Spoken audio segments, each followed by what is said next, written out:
আর একজন কেউ মসজিদ করতে যাচ্ছে অমনি সম্প্রদায় হয়ে গেল।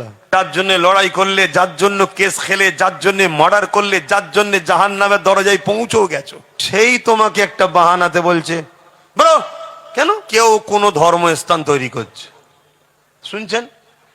তখন সে সাম্প্রদায়িক হচ্ছে না। আর একজন কেউ মসজিদ করতে যাচ্ছে অমনি সম্প্রদায় হয়ে গেল। তাহলে তখনই বুঝে লিয়া দরকার এরা ইসলাম ও মুসলমানকেই সাম্প্রদায়িক মনে করে।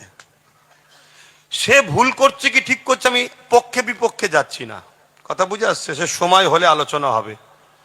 কেন অনেক কিছু দেখতে হয়, কেন বিগত দিন যখন কোনো লোক দেখি এক জায়গায় দাঁড়াতে পারে না, তার বিষয়ে কথা বলতে গেলে একটু ভেবে ভেবে বলতে হয়। তার আমি পক্ষে বিপক্ষে যাচ্ছি না। আমার বক্তব্য, তুমি করছো একটা ধর্মস্থান, আর একজন কেউ যদি করে অমনি সে সম্প্রদায় হয়ে গেল।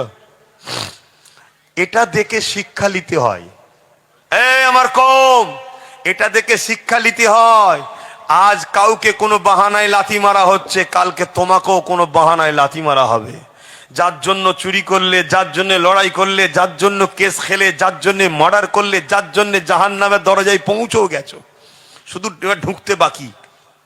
এই বুঝাবার জন্য বলছি, মানে এত খারাপ দিকে চলে গেছো।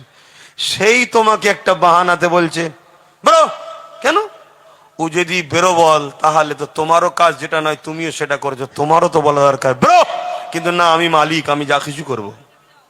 কথা বুঝে আসছে না? নাই, এইটা একটা বোঝা দরকার। তো যাক, আমি পক্ষে বিপক্ষে যাচ্ছি না, পক্ষে বিপক্ষে যাচ্ছি না, আমি এই বিচারিতাটাই যাচ্ছি যে মসজিদ, মাদ্রাসা, কবরস্থান, ঈদগাহকে এত ঘৃণা কেন, আমি এই বিচারিতারাই যাচ্ছি। কথা বুঝে আসছে?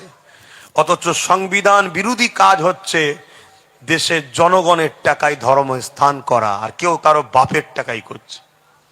আমি আবার বলছি, সে ঠিক করছে কি ভুল করছে তর্কে আমি যাচ্ছি না। ও সময় এলে আমি বলবো, কেন আগে দেখি না রে বাবা, দেখি না, আগে হোক না, দেখি, তারপরে তার কথা কি হয়েছে না হয়েছে পরে সব ভাবা যাবে খুনি।